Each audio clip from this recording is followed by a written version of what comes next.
Fala pessoal de Biogeografia, tudo bem? Vamos então para mais uma aula síncrona e essa a gente vai tratar uma comparação entre dois importantes biogeógrafos, Alexander von Humboldt e Charles Robert Darwin. Nós vamos agora, assim, a gente falou lá da história da biogeografia, a gente está dentro desse tópico da história da biogeografia, mas hoje, então, a gente vai fazer uma primeira comparação da biogeografia do Darwin com outro pensador, que é o Humboldt. Na próxima aula, a gente vai comparar os modelos de evolução de Darwin e Lamarck, para depois, sim, a gente adentrar em definitivo no paradigma darwiniano da biogeografia, né? Bom, assim, o texto que embasa a nossa aula de hoje é um texto de um professor muito bom. Ele é professor de filosofia da Universidade Federal de Santa Catarina, é um argentino radicado aqui no Brasil, chamado Gustavo Capone. Ele trabalha com filosofia da biologia. E se vocês entrarem no Lattes dele, ele tem um monte de texto que eu que trabalho com essas ideias de história da ciência, biogeografia, são textos assim, muito bons. Então, eu recomendo que vocês, se puderem, dê uma conferida nos trabalhos que ele vem desenvolvendo. É um texto, portanto, que aí, como ele é argentino, de vez em quando o texto, mesmo nas revistas brasileiras, ele coloca em espanhol, às vezes ele coloca em português, né? Esse texto aqui em específico está em espanhol, mas dá para entender, tá? Eu acho que é até um desafio, se você não... Põe aí, tenta ver como é que funciona, que é uma palavrinha ou outra que você não vai saber, mas acho que se colocar na cabeça, a coisa vai, tá? De todo modo, se você não puder, não conseguir ler o texto, eu vou descrever ele aqui na aula. Então, se você assistir a aula, os conteúdos já estão preservados, tá bom? Deixa eu mostrar para vocês, então. Aqui. Isso. Deixa eu mostrar para vocês. Então, esse é o texto, né, de Humboldt a Darwin, uma reflexão chave na história da biogeografia. Eu vou ir traduzindo, tá? Porque se eu começar a falar espanhol aqui, vai ser ridículo, pelo único fato que eu não sei. Então, vamos nos poupar desse constrangimento coletivo, né? E esse pessoal da filosofia, eles escrevem muito bem, assim, né? E tão bem que no resumo, de fato, é um resumo. De vez em quando a gente lê um resumo, e aí não resume nada, né? No caso aqui, o resumo, ele resume realmente tudo que o texto, no que nos importa, está aqui no resumo. Eu só vou usar pedaços do texto, mas para fundamentar o que está colocado aqui. Eu fiz uma invencionice aqui, eu fiz uma equaçãozinha, mas eu vou explicar, porque esse aqui é o resumo esse aqui é o resumo do resumo. Então, vamos lá. Eu acho que vale a pena, apesar que é um curso de geografia, né, biogeografia, eu falar quem é Humboldt, para uma pessoa que está fazendo um curso de geografia, vai ser, pô, já todo mundo já nos falou isso. Mas, ainda bem, cada vez mais no curso de biogeografia está vindo o pessoal da bio, né?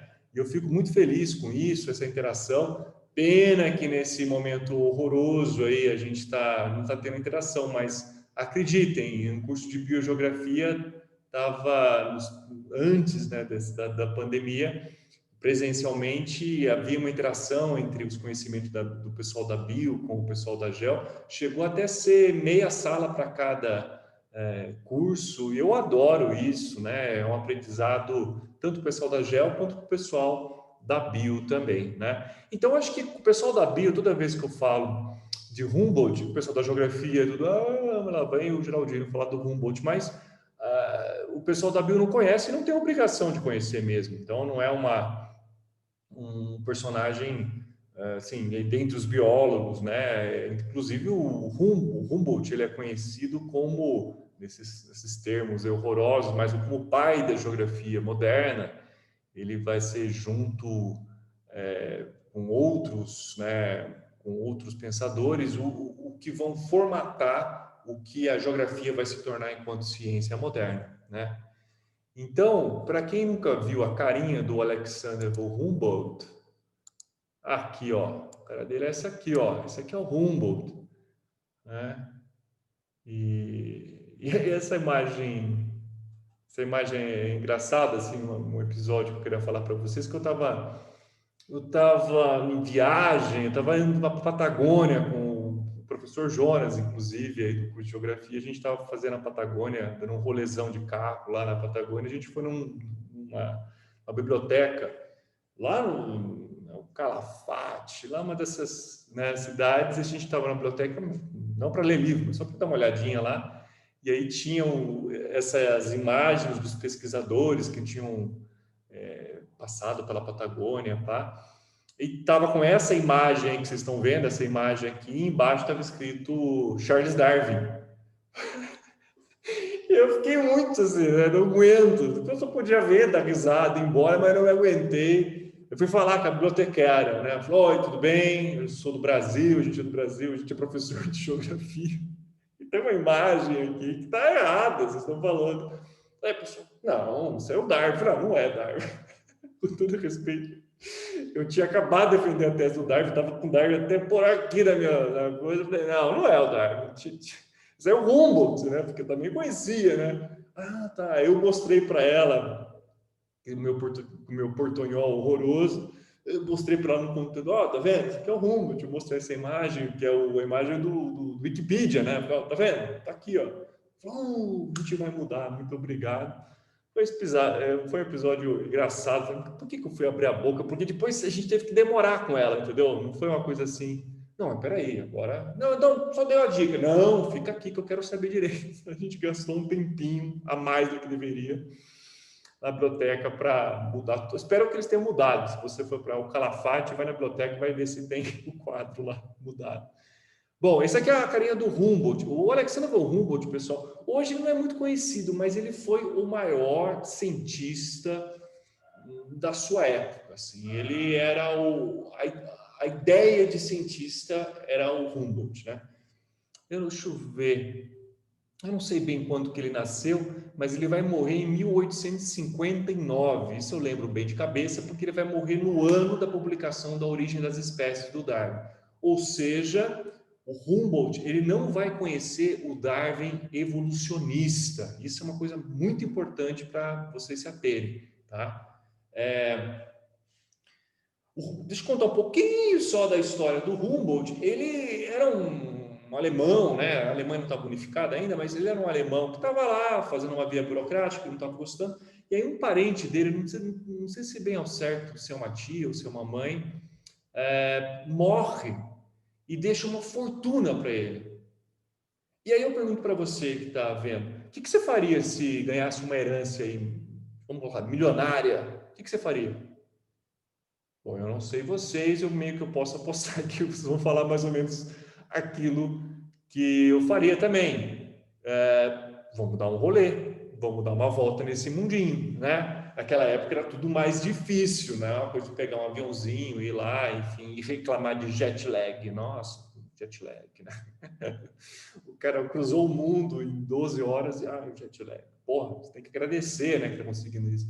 Antigamente tudo era mais difícil, não tinha um sistema turístico tão desenvolvido, né? E a ideia do Humboldt não era fazer turismo mesmo, mas era fazer uma viagem de exploração. E ele e o parceiro dele, o Bonpland, eles vão pegar e, de fato, vão viajar o mundo todo, vão dar um rolê com essa fortuna que ele teve, e ele era muito inspirado, o Humboldt, numa filosofia muito que estava muito em vigência na Alemanha, na Europa como um todo, mas na Alemanha, que era o romantismo, que é uma filosofia muito grande. Goethe foi um dos principais idealizadores disso, né? Não sei se vocês estão tendo aula com a professora Maíra, o doutorado dela da geografia, eu estou falando, né? Ela é sobre Goethe, geografia, enfim, e ela sabe, ela, vamos dizer, do departamento, é a nossa especialista nesse período do romantismo, né? E, bom, o romantismo ele tem uma concepção de natureza muito interessante, onde o ser humano faz parte da natureza, ele está dentro de uma rede causal com os outros elementos da natureza, de alguma forma reduz o antropocentrismo que fundamentava a contracorrente que o romantismo queria se dissipar, que era o iluminismo. Então, o Humboldt ele vem com essa imagem e a ideia da estética também. Então, uma descrição da natureza que tem que fazer a ciência e a arte conversarem. Então, o Humboldt ele tem essa pretensão, né? E simplesmente o Humboldt ele vai encantar todos, porque ele fazia livros das suas viagens e publicava como livro de viagem, mas científico também.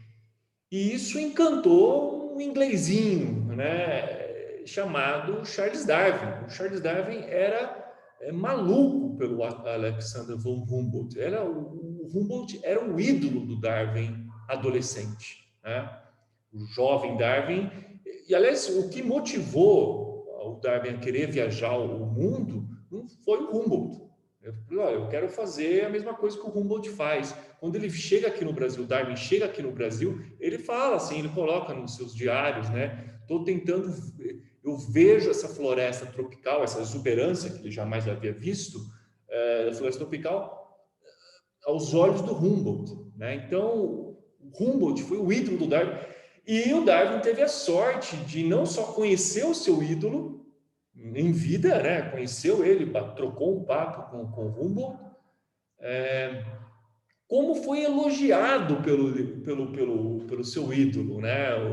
Porque o Darwin ele vai ficar famoso na Inglaterra bem antes da origem das espécies, que ele vai lançar em 1859.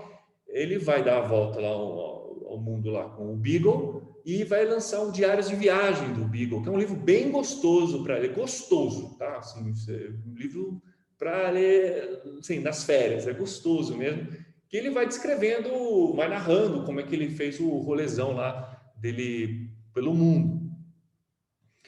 E o Darwin, então ele vai tentar ver o mundo aí pelo Humboldt e tudo mais, e vai ser elogiado porque o Humboldt vai gostar muito desse diário de viagem do Beagle, do Darwin, né? Falou, nossa, muito bom e tudo mais. Quer dizer, poxa vida, né? Que maravilha pro Darwin isso. Só que, como eu falei para vocês, o Humboldt vai morrer em 59, 1859, e o Darwin vai publicar. Então, o Humboldt ele conheceu o Darwin viajante, o Darwin naturalista, sim, mas não evolucionista.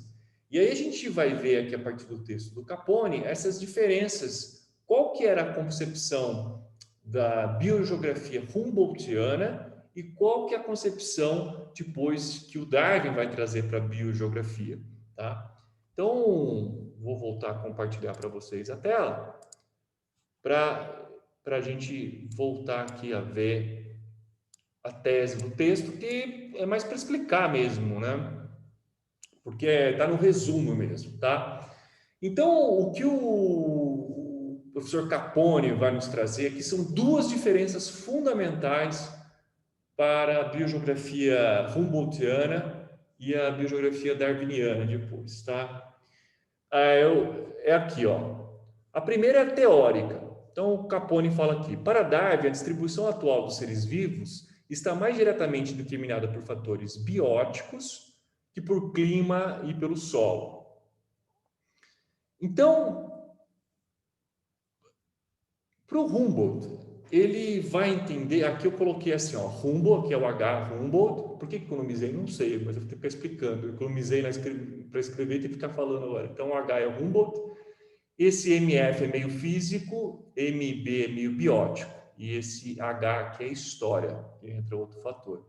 Então, para o Humboldt, o meio físico, a explicação do porquê que os seres estão onde estão, por que os seres vivos estão onde estão, que essa é a questão fundamental da biogeografia, o Humboldt buscava entender o porquê que os seres estão onde estão, mais pela atenção à localização deles pelo meio físico, a interação que esses seres vivos têm para com o meio físico. O que eu chamo de meio físico aqui? O clima, o solo, fatores abióticos, tá?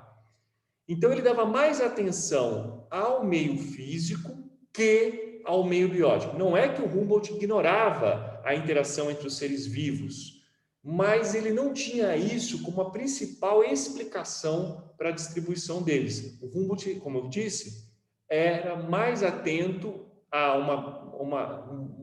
explicar a situação, a localização dos seres pela sua relação com o meio físico do seu ao redor. O Darwin não. O Darwin ele vai propor uma outra viés de explicação para essa biogeografia, que ele vai assim, é óbvio que o Darwin vai considerar os fatores do meio físico.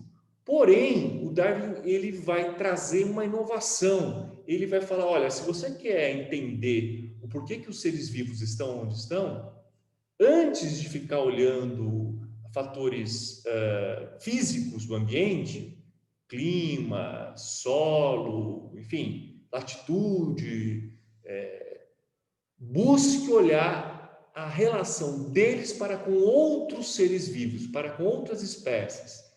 O que o Darwin está falando aqui, assim, se você quiser entender a localização dos seres vivos, busque entender a luta pela sobrevivência. Então, se atenham mais as fronteiras que os seres vivos têm entre si, são mais explicáveis pela disputa entre diferentes espécies naquele habitat, né? Isso mais do que o próprio meio físico, tá? Então, essa é uma das coisas. Depois eu vou exemplificar aí durante o texto, tá bom? E há outro fator aqui, ó. E o segundo fator que diferencia a biogeografia do Humboldt para a do Darwin é que, ó, lendo, a biogeografia do Humboldt se nega a considerar os fatores históricos que poderiam explicar a sua distribuição. Esse aqui eu tentei colocar nessa equaçãozinha, menos história, né? Ou seja, Humboldt, que é uma equação agora que eu acabei de ver, que é toda equivocada, porque tem H e H aqui significando coisas diferentes. Não, né? Enfim, mas foi. Humboldt, então, ele tinha uma concepção, para explicar a biogeografia dele, a se ater bastante ao meio físico, menos atenção ao meio biótico, e não tinha a pretensão do Humboldt era que ele não conseguia fazer uma história de como que os seres tinham vindo. Humboldt não tinha isso em mente, né? Como que as diferentes espécies surgiram, por exemplo, não era uma preocupação humboldtiana. Poderia ser muito do interesse dele se alguém chegasse e falasse, mas ele não tinha uma teoria para isso, ele não era uma pessoa preocupada com isso, na real. Ele estava buscando entender a distribuição atual, como que essa distribuição atual era resultado de uma história, essa história para ele, enfim, não tinha uma explicação para isso. Com a evolução, o Darwin ele vai trazer esse elemento, né? A evolução é a entrada da história na biologia, né? A biologia torna-se uma ciência histórica, né? Com a teoria da evolução. Então, o Darwin ele vai estar muito preocupado em incluir uma explicação historiográfica do porquê que os seres estão onde estão, desde a sua forma enquanto espécie, mas também das migrações que essa forma teve no globo. Então, o Darwin vai considerar o elemento histórico nas suas análises biogeográficas, coisa que você não vai observar na análise do Humboldt, tá? Bom, então feito essa introdução, agora só mais para fundamentar o que eu falei para vocês, aí tem uma citação aqui que o o Capone faz, do Papavello e Teixeira, os autores lá do texto passado. Então vamos lá, né? Como o Tournefort no Arará, Humboldt demonstrou que no Chimborazo havia uma situação altitudinal de floras, mas o mais importante foi que também mostrou que essa situação altitudinal era muito semelhante ou análoga à sucessão latitudinal que se observava na superfície da Terra. Vou falar uma coisa para vocês, então. Acho que vou mostrar, antes de eu explicar essa citaçãozinha aqui, eu vou mostrar para vocês uma montanha. Eu falei para vocês que o Humboldt foi dar um rolê, não foi? Estava dando um rolê no mundo e ele foi parar num país muito interessante, que se vocês puderem viajar, quando puderem viajar, e é muito bom custo-benefício, tá? O Equador é um país aqui próximo ao Brasil e que você tem paisagens e importância para a história natural, assim, ímpar, tá? Paizinho pequeno, tamanho do estado de São Paulo. E aqui você vê uma imagem, né, do Humboldt. Esse aqui é o Humboldt e esse aqui é o companheiro dele, o Bonpland. E essa montanha aqui ao fundo foi muito importante, até hoje é muito importante para a história da biogeografia. É o Monte Chimborazo, a montanha Chimborazo, né? Deixa eu mostrar para vocês. Então vamos para o Chimborazo. Eita, foi demais. Ups, aqui, vamos lá. Aqui, o Equador. Então, estamos no Equador. E o Chimborazo aqui, pessoal. Olha o Chimba. Vou fazer um 3D. E esse aqui é o Chimborazo, a maior montanha do Equador. Aí, ó. Esse é o Chimborazo. E aqui, ó, eu quero mostrar para vocês isso aqui, ó. Observem isso aqui, pessoal, tá vendo? Bom, primeiro eu vou te mostrar, tá vendo? Neve, aí tem uma coisa meio deserto aqui, depois tem uns verdinhos aqui, tá vendo? Certo. Antes de colocar para vocês, deixa eu voltar aqui. O Chimborazo, na época do Humboldt, era conhecido como a maior montanha da Terra, a maior montanha da Terra.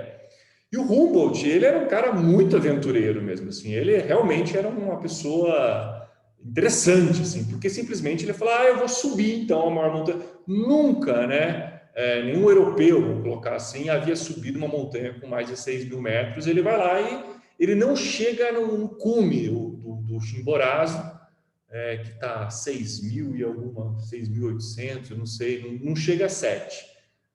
Lembrando que o Everest é 8 e muitos, né? Quase 9. Mas o pessoal acreditava que o Chimborazo era a maior montanha da Terra, tá? E ele vai lá e ele quase chega, ou seja, então ele é um dos primeiros alpinistas, né, que existiu, o Humboldt também. E meio que, assim, já desviando um pouco o assunto da aula, mas já que eu falei, mas eles não sabiam o que é Everest, depois descobriram o Everest, então o Everest não é a maior montanha do mundo, né? Olha, essa discussão do que é uma montanha já é uma treta em geomorfologia, já para começar, o que é uma montanha e o que não é uma montanha, tá? Já é uma treta, já falo para vocês aí, não sei se vocês tiveram de geomorfologia, foram apresentada essa treta, mas mesmo que você entrar aí do que é montanha, o Everest hoje é a montanha mais alta do mundo em relação ao nível do mar. Tudo bem? Isso a gente concorda. Mas o ponto mais destacado da Terra, em relação ao centro dela, ao centro da Terra, é ainda o Chimborazo. Mas como assim? Porque se o Everest é maior, como que é maior? Como que, se o Everest é maior, né? Por que o Chimborazo, então, ele está mais longe do centro da Terra? porque o Chimborazo se encontra num país chamado Equador. E vocês têm que lembrar que a Terra não é uma esfera perfeita, né? Ela é achatada nos polos. Então, quanto mais latitude que você ganha, né, do 0 até 90 graus norte ou sul, menor vai ficando a distância em relação ao centro da Terra. Como o Chimborazo está no Equador, ele é uma montanha grande, você tem que contar o tamanho dela em relação ao nível do mar, mas também ela se aproveita dessa parte mais alongada, né? Dessa parte maior que é perto do Equador, desse achatamento da Terra. E nisso, por causa disso, o Everest e todas aquelas montanhas lá de 8 mil e muitos lá do Himalaia perdem todas para o Chimborazo. Então, se você chegar no cume do Chimborazo, você vai estar no lugar mais distante do centro da Terra. Então, é uma definição aí diferente do que é a maior montanha, tá? Bom, mas voltando aqui, deixa eu compartilhar novamente. Então, voltando aqui, então aqui é o Chimborazo, tá vendo isso aqui? O Humboldt, ele não falei para você, ele não é um cara esportista à toa. Se ele foi lá, ele vai pensar essa montanha. Aqui são imagens do próprio Humboldt em relação ao Chimborazo, tá? E o que o Humboldt vai chegar a uma conclusão muito interessante, que até hoje a gente ensina para o pessoal do ensino médio de biogeografia. A gente vai até voltar nisso depois. É a correlação entre a biota em sua altitude e da latitude. O que o Humboldt vai falar é o seguinte: como o Chimborazo ele está bem no Equador, então você vai partir no topo dele, lá no topo não, no pé do Chimborazo, você vai ter florestas equatoriais, né? Vai ter florestas equatoriais. E conforme você vai subindo o Chimborazo, você vai observando uma sucessão de flora. Eita, tá aqui. Uma sucessão da flora que tem um padrão que o Humboldt vai falar o seguinte: é muito interessante. Se a gente vê uma montanha, se tiver na zona tropical, você vai ver florestas tropicais, e conforme você vai subindo, você vai ver uma vegetação assemelhada a florestas temperadas, e depois a taiga, florestas de coníferas, e depois a tundra, uma vegetação rasteira, que a gente vai ter aula toda para isso, né? E depois, na determinado pedaço lá, vai ficar gelo ou neve. E que interessante, esse tipo de sucessão de flora numa montanha, ela é correspondente, de alguma forma, a uma miniatura do que a gente observa da latitude 0 para o polo, para os polos, na verdade, né? Para os polos. Então, conforme você vai saindo da latitude 0 e vai indo para latitude 90 sul ou norte, você vai vendo esses biomas aparecendo, né? Floresta temperada, você vai ver, depois vai vir a taiga, depois da taiga a tundra. Então, o Humboldt, ele foi um dos primeiros a fazer essa correlação entre latitude e altitude em relação à sucessão da flora. De alguma forma, a montanha é uma miniatura de toda a Terra em termos de sucessão, né?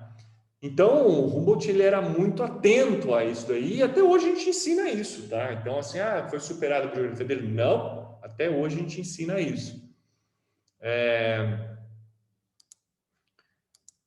Aqui, então, de novo. Então, é isso que ele está falando. Então, o Humboldt, ele sacou essa analogia, né? Cada zona de vegetação nas ladeiras, nas encostas do Chimborazo, possuía uma fisionomia própria. e cada uma delas poderia ser comparada a uma zona latitudinal existente na superfície do globo. Humboldt chegou a distinguir 15 conjuntos diferentes de associações vegetais na superfície terrestre: tundra, floresta de conífera, pradaria, etc. Cada um dos seus... Aqui, ó. Aqui está o... Ó, aqui ele estava fazendo essa distinção aqui, certo? Aí, vamos lá. Eita, cada um desses conjuntos se caracterizava por uma diferença na proporção de principais classes e ordens de vegetais e por uma correspondência notável com certas características ambientais. A correlação entre a formação vegetal e ambiente era tão íntima e tão característica que, pelo estudo de espécies particulares ou pela diferente proporção dos constituintes, se podia, a partir de uma determinada formação vegetal, fazer inferências sobre as características físicas do ambiente. O mundo poderia ser, portanto, mapeado em formações vegetais e essas relacionadas a características tales como pressão atmosférica, temperatura, umidade, para possibilitar a delimitação. Então, assim, o que o Humboldt falou é o seguinte: a correlação entre o meio físico e o meio e as espécies é de tal modo que, se você me dá, Humboldt vai falar assim, se você me dá a umidade, a temperatura, a pressão atmosférica, eu vou falar quais espécies que estão lá.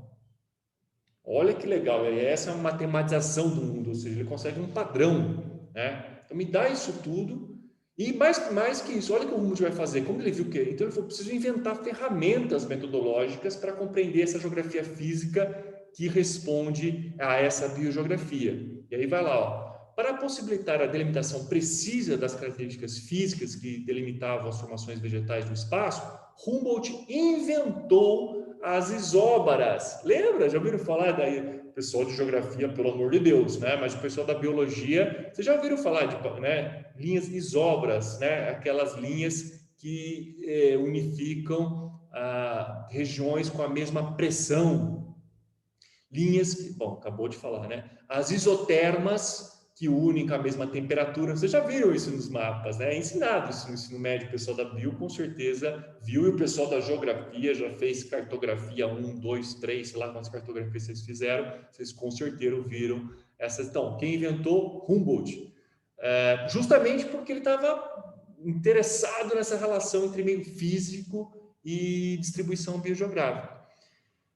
Por trazado e comparação de várias ilhas isométricas, era possível determinar quais eram os fatores ambientais que delimitavam. Ou seja, o Humboldt falou, olha, eu consigo, por causa dessas linhas, eu consigo fazer essa padronagem, né?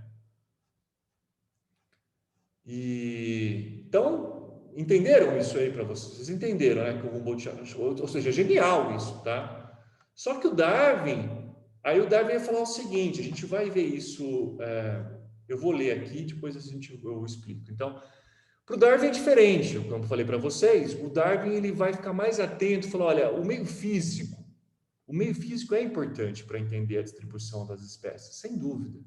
Porém, o mais importante é o meio biótico, né? É o ambiente vivo do qual as espécies estão, porque é lá que elas vão disputar território. Né? Então, não se tratava, citando o Capone, não se tratava, claro, de pôr em dúvida os fatores climáticos julgassem um papel importante na distribuição, mas sino de reconhecer que tratava de um papel indireto, sempre mediado por relações especificamente biológicas que condicionavam a distribuição geográfica das espécies de um modo mais imediato pelos fatores climáticos. O Darwin, depois a gente vai ver com mais calma, mas é bom a gente pontuar essa diferença, vai falar o seguinte, os fatores físicos são importantes, mas eles entram como coadjuvantes na luta pela existência. Se uma árvore está lá onde está, não é porque ela é adaptada diretamente àquela temperatura ou àquele solo, mas porque na concorrência com outras espécies de árvore, ela, por essa adaptação própria, conseguiu se sobrepor, conseguiu vencer as demais e conseguiu vamos dizer assim, se impor naquele hábito, né? Ou seja, o meio físico importa, sim, mas importa para a luta. O que define mesmo a localização das espécies, sejam árvores, sejam mamíferos, enfim, da fauna, flora, é a luta pela existência para com outras espécies, né? E o meio físico ele entra como um palco dessa luta. Tem palco, mas não é um palco retilíneo, né? Tem palcos que são às vezes tem territórios que são melhores para uma espécie e piores para outra. Se são melhores para essa, ela vai conseguir dominar, né? Porque ela não vai deixar. E é por isso também, e agora eu já estou falando mais do que a boca, mas vale a pena falar. Por isso que existe Roberto Buller Marx, né? O grande paisagista brasileiro, que o orientando meu, o Breno, né? Tá fazendo um TCC sobre, né? A gente está pegando esse texto aqui e foi a partir dessas ideias aqui que veio do texto. O Buller Marx, qual que é a grandeza do paisagismo desse paisagista, né? Que acho que era alemão, mas foi brasileiro, né? Ele viveu muito tempo no Brasil, né? E foi responsável por fazer um monte e ele era muito associado ao Niemeyer, então nessa época do Moderna tem muito jardins. Qual que é a beleza do Burle Marx? É essa mistura de várias espécies. No Ibirapuera você vai ver, né? Espécies de Madagascar, espécies de vários lugares, de várias biomas diferentes. Ele faz uma composição paisagística, né? Porque se fosse uma relação completamente direta entre a árvore e o meio físico, né? Se fosse uma concepção completamente Humboldtiana da coisa, não seria possível o Burle Marx existir, porque você ia plantar um pinheiro lá que é da taiga num jardim que está no trópico e ele não ia vingar. Mas vinga, pessoal. Esse é o ponto. Mas por quê? Porque tem o ser humano cuidando, porque se deixar ao longo do tempo, aí vai ter a luta pela existência, as outras, sei lá, outras árvores, sei lá, uma palmeira vai conseguir fazer, inibir aquele pinheiro que estava lá. Então é um jardim, esse é o jardim do Burle Marx, né? Ele misturar várias biotas numa composição e ficar uma coisa muito interessante, né? E, bom, agora eu vou ficar entrando mais nisso, mas é essa a diferença, então, o Darwin vai trazer, né? E para já encaminhar para o fim,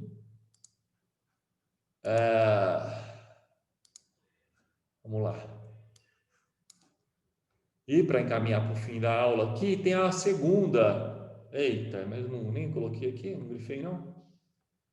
Não grifei. Deixa eu interromper o compartilhamento.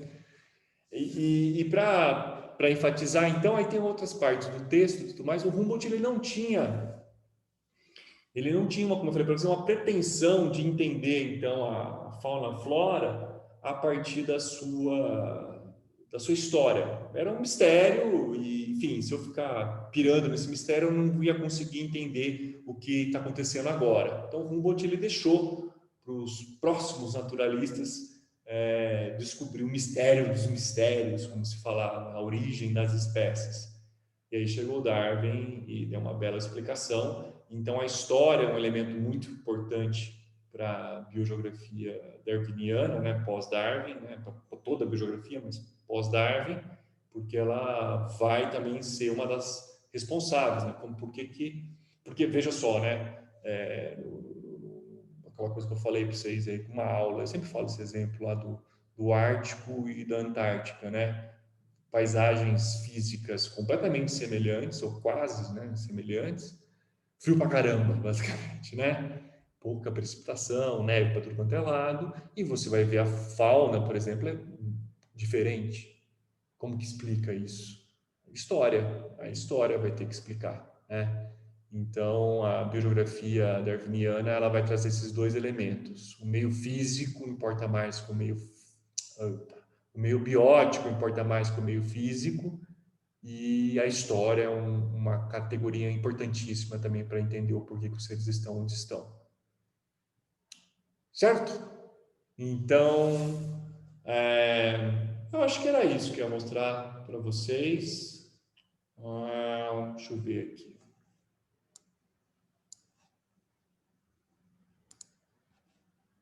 Só porque agora eu lembrei o que eu estou aqui, eu estou pensando. Eu falei para vocês do Equador, né? O Equador, então, você tem o Chimborazo, que foi uma montanha importantíssima, que é o Chimba, tá aqui, né? E você também tem o quê? Os biólogos agora vão, deixa eu deixar maior aqui para vocês verem. Aqui, ó, as Galápagos, né? Então, o seu Humboldt com a montanha aqui, opa, estou na Colômbia. O Humboldt é o Chimborazo, né? O Chimborazo está aqui, esse aqui é o Chimborazo, e as Galápagos ficaram importantes aqui para o Darwin, né? Na Isla de Santa Cruz, aqui. Então, vamos se jogar aqui? Vamos. Olha, aqui é a Estação Científica Charles Darwin, lá em Galápagos. Aqui, ó. Então, vamos encerrar com essa plaquinha aqui. Estação Científica Charles Darwin, tá? Dá para você dar um rolezinho por aqui agora, né? Vai dar uma olhadinha aí, pelo menos no computador, né? Depois, quando puder, aí vocês vão, né, puderem, né, vocês vão fisicamente. Pessoal, então é isso, mais uma aula, e na próxima aula a gente vai falar então sobre a comparação entre o sistema evolutivo do Lamarck. Eu vou tentar tirar alguns mitos em relação ao Lamarck, e também a gente vai relacionar com Darwin, e depois finalmente vai ficar só com Darwin, tá bom? Bom, obrigado pela participação aí, e a gente se vê depois. Falou? Tchau, tchau.